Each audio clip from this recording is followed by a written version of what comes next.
बाजार बोलता है। इसमें एफआईज का डेटा एक बार पढ़ लेते हैं। कल एफआईज ने अच्छे से बिकवाली की, करीब 10,000 करोड़ की, 10,016 करोड़ की बिकवाली और 6,739 करोड़ की बाइंग के लिए गए डीआईज। तो एक मिक्स ट्रेंड था एफआईज डीआईज में, लेकिन कल के सत्र में कह सकते हैं कि एफआईजी हावी थे और उनका इम्पैक्ट भी था। एक बार देख लेते हैं ग्लोबल इंडिसेस का हाल, आज किस तरह से ग्लोबल मार्केट्स ट्रेड कर रहे हैं। अमेरिकन मार्केट्स में देखें तो कल 114 पॉइंट की गिरावट देखने को मिली। डाउ जोन्स में शंघाई, हैंगसेंग, निकाई, शंघाई, हैंगसेंग और कोस्पी यहाँ पर ग्रीन मार्क बना हुआ है। निकाई में थोड़ा सा एक रेड मार्क बना हुआ है 0.25% का।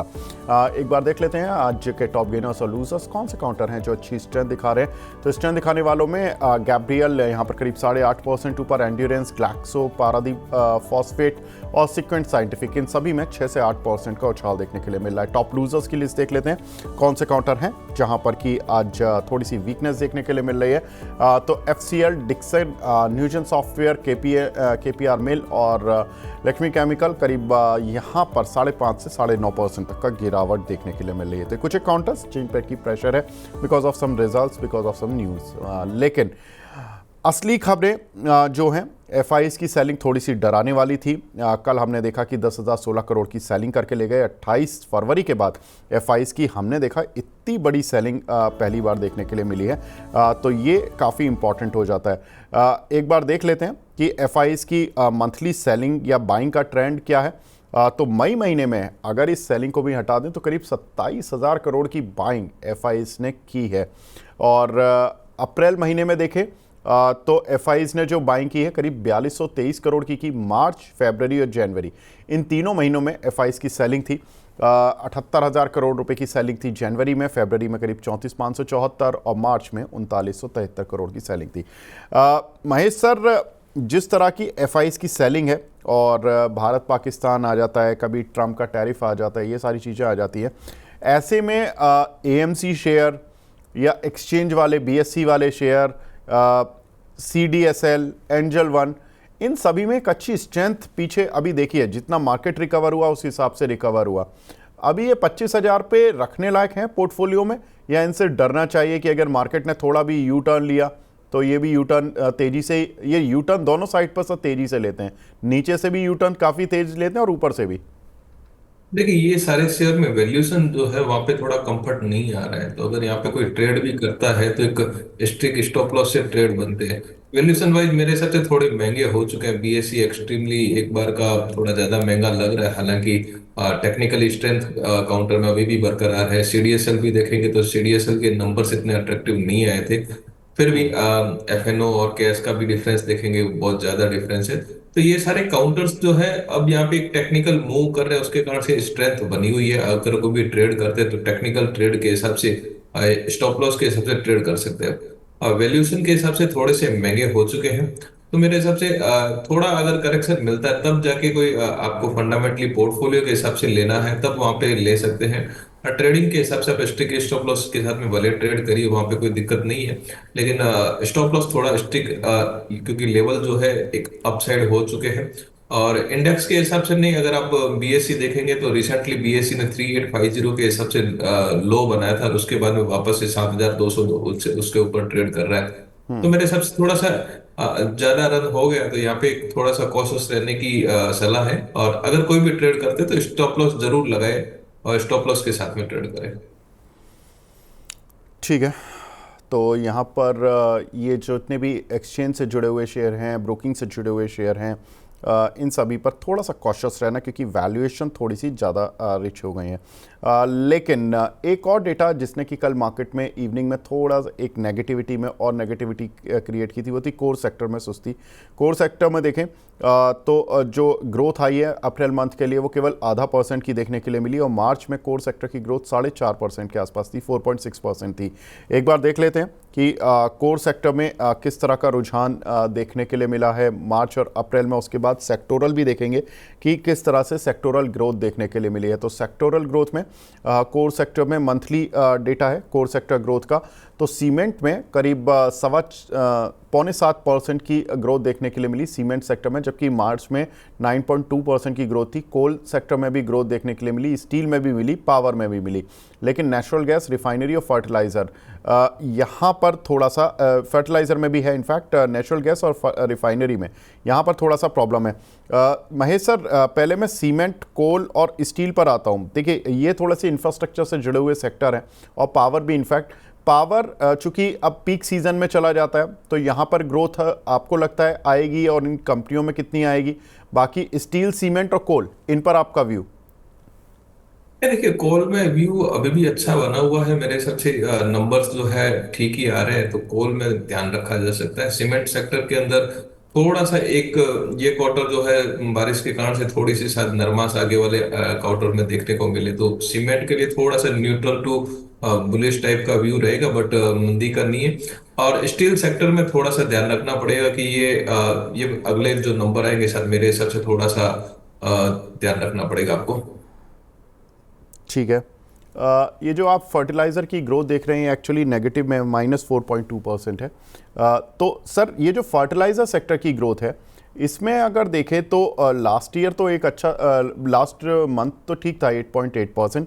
कुछ बुआई जो होती है, फसल कटना और उसके बाद दोबारा से नई फसल के लिए तैयारी करना, तो ये फर्टिलाइज़र के लिए थोड़ा अप्रैल मंथ सुस्त रहता है क्या? क्योंकि ये ईयर ऑन ईयर डेटा है, अप्रैल का करीब -4.2%, मार्च का 8.8%, तो ईयर ऑन ईयर ग्रोथ है ये, पिछले साल के मार्च के मुकाबले, पिछले साल के अप्रैल के मुकाबले। तो अप्रैल के डेटा को देख के फर्टिलाइजर स्टॉक से घबराना तो नहीं है? नहीं, फर्टिलाइजर में ये टाइप का मूवमेंट रहता है ईयर ऑन ईयर, तो वहां पे घबराने जैसी कोई बात फिलहाल है नहीं। मेरे हिसाब से डेटा जो है उतने एक इन लाइन ही डेटा है, ज्यादा ना तो खराब है ना उतने अट्रैक्टिव है। तो इस डेटा के हिसाब से फिलहाल मार्केट को इतना निराश होने की या कुछ एक्स्ट्रा ऑर्डिनरी होप के लिए भी रिक्वायरमेंट नहीं है। डेटा इन लाइन ही है मोटा मोटी। लेकिन हाँ ठीक है, कॉल में थोड़ा सा अपन एक पॉजिटिव साइड भी ध्यान रख सकते हैं। और आप फर्टिलाइजर है वो इन लाइन ही है, तो वहां पे भी एक ध्यान रखा जा सकता है।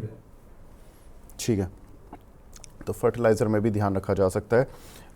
अगली खबर की तरफ बढ़ते हैं। अगली खबर है यहाँ पर चीन से गोल्ड खरीद रहा है चीन, और इन्होंने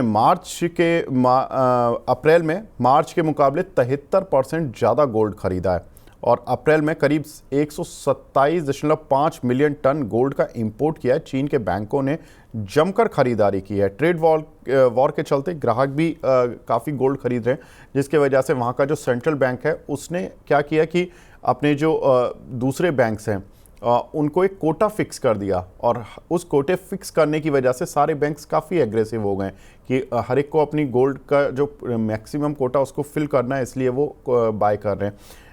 महेश सर, ये जो गोल्ड से जुड़ी काउंटर हैं, लाइक डेक्कन गोल्ड हो गया, या गोल्ड फाइनेंसिंग से जुड़ी काउंटर हैं, मुथूट फाइनेंस, मन्नप्पुरम फाइनेंस, इनमें किस तरह से ट्रेड करें जब एक बड़े देश का सेंट्रल बैंक खुद अलाउ कर रहा है अपने देश के बैंक्स को कि आप खरीदो गोल्ड जाकर, तो उससे गोल्ड का मोमेंटम बना रहेगा, और दूसरा कि उसका जो अगर मोमेंटम बना रहेगा तो इन काउंटर्स का क्या होगा? देखिए, गोल्ड में फिलहाल दो कंसर्न बने हुए हैं। एक तो चाइना की एंड से बाई आ रहा है, और बाकी एक रेट इतने हाई हो गए तो उसके हिसाब से लोगों में बाइंग का इंटरेस्ट जो है पहले जितना नहीं है। और मेरे हिसाब से कुछ गोल्ड की जो प्रोसेस करने वाली बड़ी माइनिंग है वो भी शायद मेरे हिसाब से दिसंबर में कुछ ना कुछ, नवंबर दिसंबर में एक्टिवेट होने वाली है। तो वहां से भी सप्लाई जो है कंसर्न बनेगा। तो इसके कारण एक मिड लेवल जो मिड रेंज है वहां पे अपने को एक स्टेबलाइजेशन शायद से देखना पड़ सकता है। यहाँ से अपसाइड मूव जो है थोड़ा सा कैप्ड लग रहा है, और थोड़ी सी डाउनसाइड मूव जो भी है अपने को शायद देखने को मिल सकती है। हालांकि चीन का बाइंग है, लेकिन बाकी वाले कंसर्न जो है डेटा कहीं ना कहीं पे थोड़ा सा नेगेटिव इंडिकेट कर रहे हैं। तो मेरे हिसाब से ये जो गोल्ड से रिलेटेड जो शेयर है उसमें इतने एग्रेसिव वाले ट्रेड फिलहाल नहीं बनाने चाहिए, क्योंकि अनसर्टनिटी थोड़ी सी बनी हुई है। ठीक है, काफ़ी कुछ खबरें थी, नेगेटिव की बात हो गई, कि गोल्ड भाग गया, कोर सेक्टर की ग्रोथ सुस्त हो गई, एफआईज ने सेल कर दिया, लेकिन मार्केट चला क्यों? परेशान लोग सुबह से यही हैं कि मार्केट कल क्यों गिरा था और आज क्यों चल गया। देखिए, कल गिरा था, उसका डेटा आपको शाम को मिल गया कि 10,000 करोड़ की सेलिंग कर गए एफआईज। लेकिन आज क्यों चला है, उसके पीछे एक रीज़न है। हमारे कॉमर्स मिनिस्टर अमेरिका गए हुए हैं और वहाँ से इंडिकेशन आया है कि एक ट्रेड डील से पहले एक डील हो सकती है जो कि टैरिफ से हमें बचाएगी, क्योंकि जब जुलाई में 9 जुलाई को जब टैरिफ की मियाद पूरी होगी तो अमेरिका जिन देशों के साथ एक इंटरिम एग्रीमेंट में होगा उनके साथ वो टैरिफ को लेकर ज़्यादा छेड़छाड़ नहीं करेगा। तो ये एक व्यापार समझौता हो सकता है, इस तरह के इंडिकेशन आए जिसकी वजह से हमने देखा कि मार्केट आज एकदम से ज़बरदस्त मूव में आया। दूसरा, अब अगर ये ट्रेड डील नहीं भी होती है, हाँ, तो मार्केट दूसरे पॉइंट पर भी सोचना चाहता है कि ट्रेड डील बहुत अच्छी नहीं होती है या जल्दी नहीं होती है। इंडिकेशन बहुत समय से आ रहे हैं कि इस हफ्ते हो जाएगी, उस हफ्ते हो जाएगी। लेकिन अगर ऐसा नहीं भी होता है तो भी मूडीज़ की रिपोर्ट कहती है कि भारत कोई भी यूएस टैरिफ के नेगेटिव इम्पैक्ट से निपटने के लिए तैयार है, ग्लोबल ट्रेड डिसरप्शन के लिए तैयार है, क्योंकि भारत की एक्सपोर्ट पर डिपेंडेंस कम है। महेश, दोनों केसेस में आपकी राय, अगर ट्रेड डील होती है और उसका कुछ फ़ायदा किन सेक्टर्स को मिलेगा, कौन से शेयरों पर दाव लगाएं? और अगर ट्रेड डील में देरी होती है, देखिए होगी तो सही, भारत और अमेरिका ऐसा तो है नहीं कि ट्रेड डील ना करें, शर्तें अलग हो सकती हैं कि शर्तें किस सेक्टर को लेकर कैसी शर्तें रहेंगी, लेकिन ऐसे कौन से डिफेंसिव साइड के सेक्टर होंगे जो कि अमेरिका के साथ इस पर्टिकुलर सेक्टर को फ़ायदा ही होगा? हाँ देखिए, मेरे हिसाब से टेक्सटाइल सेक्टर जो है, कहीं ना कहीं पे वहाँ पे मुझे लगता है कि कहीं ना कहीं पे कुछ ऐसी डील्स हो सकती हैं जहाँ पे अपने को एक वापस से थोड़ी सी एक राहत मिले और वहाँ पे एक अपॉर्चुनिटी मिले। दूसरा डिफेंस सेक्टर है, जिस हिसाब से अभी इंडो पाक भी टेंशन हुआ था, तो वहाँ पे भी कुछ ना कुछ ऐसी डील्स में भी पॉसिबल है जिससे कि अपने डिफेंस सेक्टर को जो है फायदा मिलता हुआ दिखाई देगा। तीसरा सबसे बड़ा जो डर है शायद फार्मा सेक्टर के अंदर है, अगर वहां पे कुछ एक पॉजिटिवनेस आ सकती है तो वो एक सबसे बड़ा जो है इवेंट शायद हमारे इंडिया के हिसाब से एक पॉजिटिव जो है बड़ा पॉजिटिव ट्रिगर हो सकता है, और मार्केट भी उसके लिए वेटेड वॉच है क्योंकि हमारा फार्मा का मार्केट जो है वो वहां पे ज्यादा है। तो मेरे हिसाब से फार्मा के लिए वेटेड वॉच है, वहां पे कुछ एक अच्छी अगर खबर आती आती है तो फिर मार्केट है वहां पे एक चेरिश मोड में शायद मेरे हिसाब से आ सकते हैं। ठीक है सर, कोई काउंटर भी बता दीजिए जो खरीद लें लोग। देखिए, डिफेंस सेक्टर है, डिफेंस में मेरे हिसाब से दो तीन काउंटर है जहाँ पे ध्यान रखना चाहिए। कोई भी डिप मिल तो बेल है, अपोलो माइक्रो है, या फिर आपका HAL है। इसमें वापस तीनों काउंटर में कहीं पे भी आपको अगर कोई भी डाउन साइड दिखती है तो यहाँ पे खरीदी की जा सकती है। बेल के नंबर्स काफी अट्रैक्टिव है, ऑर्डर बुक काफी स्ट्रांग है, हल है, तो वहां पे भी एक अच्छा खासा मूवमेंट अपने को देखने को ऑलरेडी मिला है। कोई भी डिप मिलती है तो बाइंग अपॉर्चुनिटी बनती है, थोड़ा सा लॉन्ग टर्म नजरिया रखेंगे तो तीनों ही काउंटर जो है आपको एक अट्रैक्टिव रिटर्न भी देंगे। अपोलो माइक्रो है, शायद आज थोड़ा अप भी हुआ है, तो मेरे हिसाब से ये काउंटर है जहाँ पे अट्रैक्टिवनेस है। मार्केट गिरा था तो भी इतने नहीं गिरे थे कंपेरेटिवली अदर काउंटर, और वैल्यूएशन के हिसाब से भी इतने महंगे भी नहीं है कि अपन जस्टिफाई नहीं कर सकते। तो ये डिफेंस के काउंटर है, वहां पे मुझे लगता है कि कहीं ना कहीं पे थोड़ी और अपॉर्चुनिटी, थोड़े और अपसाइड पोटेंशियल यहाँ पे थोड़ा सा लॉन्गर टर्म रखे तो मिल जाएंगे। तो ये कुछ एक काउंटर जो कि ट्रेड डील और डिफेंस के डिफेंसिव शेयर जो कि सर को लगता है कि यहाँ पर ख़रीदारी करके चला जा सकता है। लेकिन एक और इम्पॉर्टेंट फैक्टर जो कि कल के मार्केट में हुआ, वो यहाँ नहीं हुआ, वो हांगकांग में हुआ। हांगकांग में कल क्या हुआ कि दुनिया की नंबर 1 ईवी बैटरी बनाने वाली कंपनी की लिस्टिंग हुई जो है CATL, और इसका जो शेयर था लिस्ट हुआ IPO के बाद और 16% ऊपर चला गया। CATL क्या करती है? ये EV बैटरी सप्लाई करती है, और किसको करती है? टेस्ला को करती है, और टेस्ला के साथ साथ मर्सिडीज़ को करती है, वॉक्सवैगन को करती है, फोर्ड को करती है। तो इतने सारे बड़े नामों को ये EV बैटरी सप्लाई करती है। ख़ासतौर से टेस्ला को करना एक बड़ी बात है, टेस्ला और मर्सिडीज़ जैसी कंपनीज़ को। दुनिया के EV बैटरी मार्केट में इसका 38% मार्केट शेयर है। कंपनी ने आईपीओ से करीब 4.5 बिलियन जुटाए थे। शेयर का पी मल्टीपल केवल 17 है। जेफरीज की रिपोर्ट भी आई उसी कंपनी पर, और उन्होंने कहा कि 50% तक शेयर चल सकता है। ये खबर हम क्यों ले रहे हैं? ये खबर हम इसलिए ले रहे हैं क्योंकि ईवी बैटरी बनाने वाली कंपनियां जो इंडिया में इस काम पर लगी हुई हैं, जैसे कि ओला इलेक्ट्रिक हो गई, ओला इलेक्ट्रिक भी इस काम पर फोकस कर रही है। उनकी एक गीगा फैक्ट्री शुरू हो रही है, उसका ट्रायल रन शुरू हो चुका है, वैसे ही पिट चुका शेयर है। दूसरा एक्साइड, अमरा राजा, ये जो कंपनियां हैं बैटरी बनाने वाली कंपनियां हैं, इनके भी कुछ कुछ जो एक्सपेंशन हैं उस साइट पर गए हैं। महेश सर, कैसे देखें बैटरी कंपनीज पर एक बार फिर वर्ल्ड फोकस करेगा क्या, और उसमें इंडिया का नाम भी शामिल होगा क्या? डेफिनेटली आपने इंडिया के हिसाब से अमर राजा एक्साइड है, इन दोनों ही काउंटर ज्यादा अट्रैक्टिव लग रहे हैं। ओला में थोड़े से इश्यूज है, इसके कारण से शायद कुछ एक अगर इश्यू रिजोल्व होते तो ओला में भी ध्यान रखा जा सकता है। फिलहाल सबसे ज्यादा अट्रैक्टिव एक्साइड लग रहा है और सेकंड नंबर पे अमर राजा लग रहा है। तो मेरे हिसाब से ये काउंटर है, वैल्यूएशन के हिसाब से भी आपको एक अच्छा प्राइस दे रहे हैं, और थोड़ा सा इसमें अपसाइड जो पोटेंशियल है और safer side compare to other counter, वहां पे थोड़ा ज्यादा लग रहा है। तो एक साइड यहाँ पे ध्यान रखा जा सकता है, कम से कम 450-60 के भाव यहाँ से शॉर्ट टर्म में दिख सकते हैं, और अगर उससे ज्यादा मूवमेंट हो तो 500 प्लस की भाव भी एक साइड में अपने को देखने को मिल सकते हैं। एक साइड है और अमर राजा, ये दो काउंटर स्पेसिफिक है। ओला के कुछ इश्यूज अगर रिजोल्व होते हैं तो फिर वहां पे भी थोड़ा सा मूवमेंट अपने को देखने को मिल सकता है। ठीक है सर, ओला में कल एक बोर्ड बैठक भी होने जा रही है जिसमें कि फंड रेजिंग करने वाली है कंपनी, और उसमें एनसीडीज भी हो सकता है, प्राइवेट प्लेसमेंट भी हो सकता है, कोई और अदर ऑप्शन भी हो सकता है। क्या ओला में इस मूव के लिए प्ले किया जा सकता है कि कल एक बोर्ड बैठक है, एक तरफ दुनिया की नंबर 1 ईवी बैटरी बनाने वाली कंपनी लिस्ट हो रही है, 16% कल ऊपर था, आज भी मैं अभी देख रहा हूँ सर चार्ट पर, तो उनका जो शेयर है CATL का, ये करीब 6% आज भी ऊपर है और डेज हाई पर चल रहा है हांगकांग के मार्केट में। तो करीब करीब 2 दिन में 22% शेयर लिस्ट हो गया। ऐसे में ओला इलेक्ट्रिक के लिए ये हफ्ता कह सकते हैं कि इम्पॉर्टेंट होगा। ये तो थोड़ा बहुत अपसाइड मूवमेंट बन सकता हो सकता है। 55-56 तक के लेवल जो है अपने को यहाँ पे 10-1% और अपसाइड देखने को मिल सकती है कोई भी न्यूज की वजह से। लेकिन फिलहाल लंबा अपसाइड और उनके मीटिंग के आउटकम के बाद में ही अपने को देखने को मिलेगा कितना फंड रेज है, क्या उसके टर्म्स और कंडीशन है।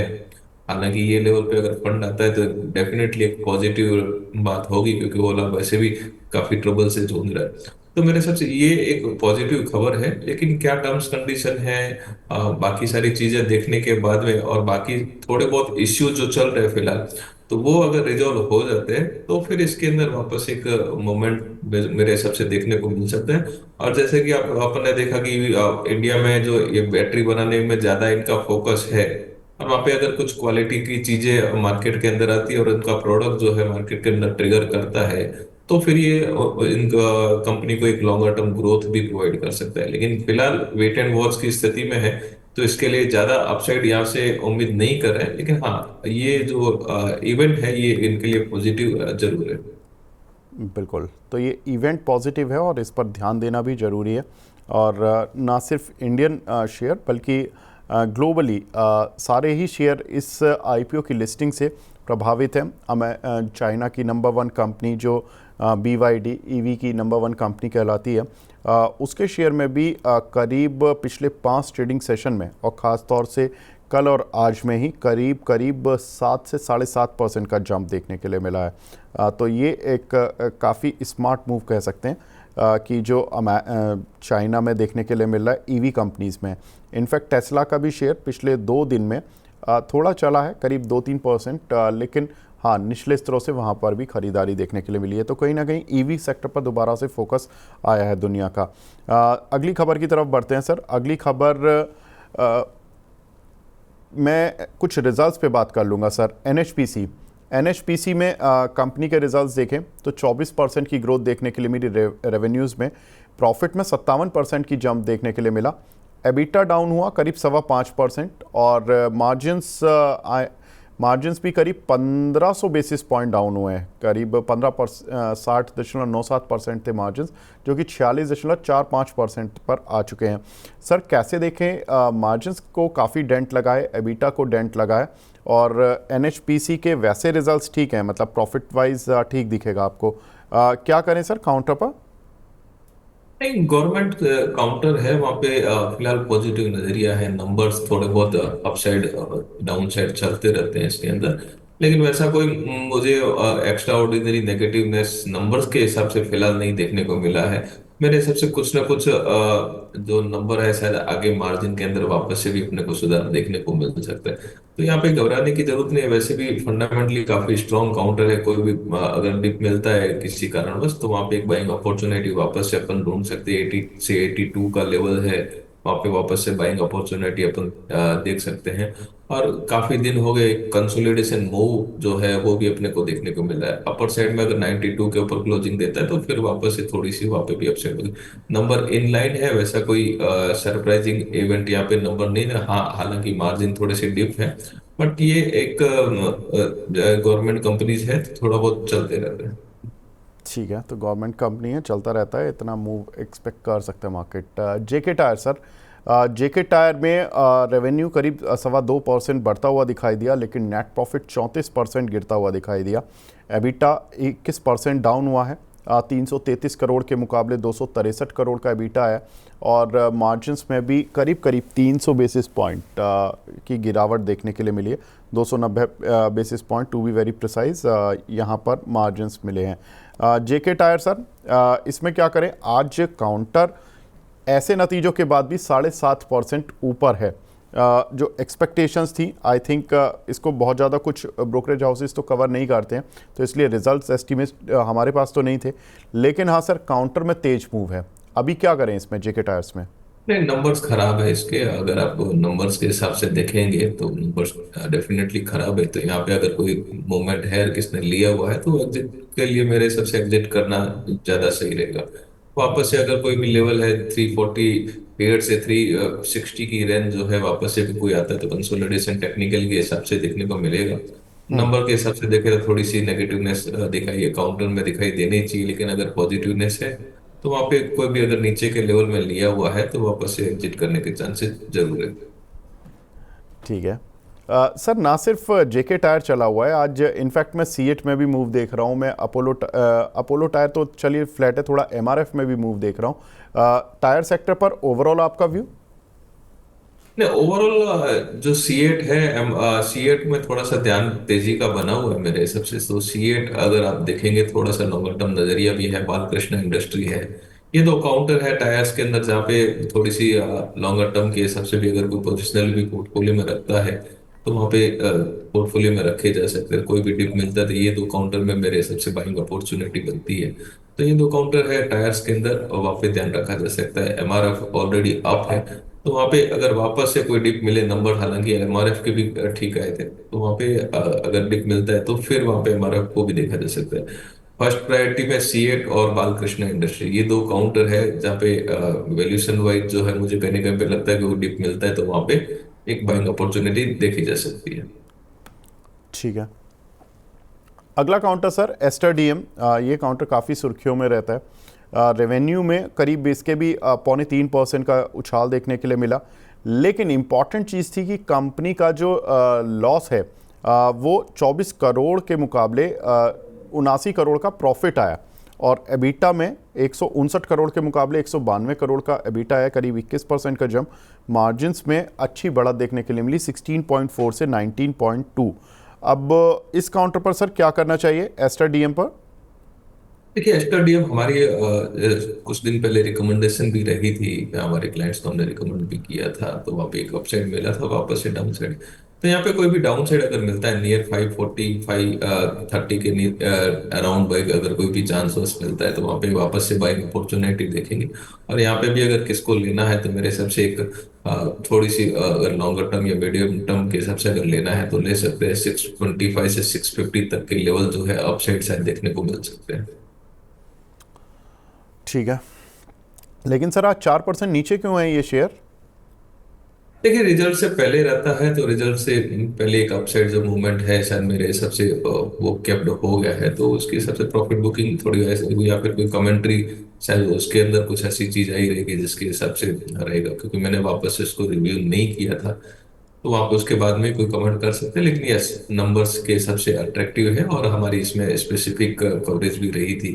तो उस हिसाब से कह सकते हैं कि ये काउंटर जो है वैल्यूएशन वाइज यहाँ पे ठीक लग रहा है, और कोई भी डिप मिलती है तो वहाँ पे बाइंग अपॉर्चुनिटी अपन देख सकते हैं। ठीक है सर, कोई और कॉल जो अरे अंशुल भाई भी आ गए हैं। अंशुल जी गुड मॉर्निंग। सर नमस्कार। नमस्कार आपके सभी दर्शकों को। महेश जी नमस्कार। नमस्कार अंशुल जी। अंशुल जी मैं आपके पास लौटूंगा, बस महेश सर से एक आखिरी क्वेश्चन ले लेता हूं। महेश सर, कोई आपकी रडार पर कोई शेयर जो आप रिकमेंड करना चाहें दर्शकों को? देखिए इंडिगो में एक नंबर्स भी आने वाले हैं आज, और इंडिगो का मूवमेंट जो है वो भी कहीं ना कहीं पे ठीक ठाक लग रहा है। तो मुझे मेरे हिसाब से नंबर्स जो है ठीक आने चाहिए। मार्केट की एक्सपेक्टेशन के हिसाब से मार्केट की एक्सपेक्टेशन को बीट भी कर दे, तो इंडिगो पे मेरे हिसाब से यहाँ पे एक ध्यान रखा जा सकता है। तो इंडिगो अगर नंबर ठीक आते तो 5-7% अपसाइड की पोटेंशियल इंडिगो में अपने को देखने को मिल सकते हैं। आगे बढ़ते हैं और अंशुल भाई की तरफ लौटते हैं। अंशुल जी, आज क्या लग रहा है सर, निफ्टी में आपको कहाँ जाता हुआ दिख रहा है? क्योंकि कल का ट्रेड बिल्कुल अलग था और आज का ट्रेड बिल्कुल अलग, उसके रिवर्स। अभी क्या लग रहा है सर? तो कल भी बाय ऑन डिप्स वाली स्ट्रेटेजी थी, आज भी बाय ऑन डिप्स वाली स्ट्रेटेजी है। सुबह पिवट के अराउंड डिप मिला था, वहां से एक इंट्राडे ट्रेड हो गया है, बट इस ट्रेड को एक्सट्रपलेट नहीं करना चाहिए। यहाँ से अभी कंसोलिडेशन और थोड़ा सा डाउनवर्ड बायस बना रहेगा, तो यहाँ से फिर जब डिप मिलेगी तब मैं बाय रहूंगा। फिलहाल इस जोन में तो मैं बायर नहीं हूँ। डिप कहाँ तक मिलेगी तो बाय करोगे आप सर? 24,589 ये जोन लग रही है, 24,589 यहाँ तक आना चाहिए, उसके बाद कहीं बढ़िया बाइंग बनेंगे। ठीक है। और जिस तरह से हमने कल देखा, करीब 683 लगा था 24,683 के करीब से, वहां पे कोई लेवल नहीं है। अगर वहां पर आए तो सर खरीदारी शुरू कर दें क्या? नहीं सर, अभी ये पुल बैक में बहुत अच्छा कोई वॉल्यूम नहीं था, तो मेरे को लग रहा है सेकंड राउंड की डीपर करेक्शन आ सकती है। तो ठीक मैं है। बहुत जल्दी बाई बटन दबाने के मूड में नहीं।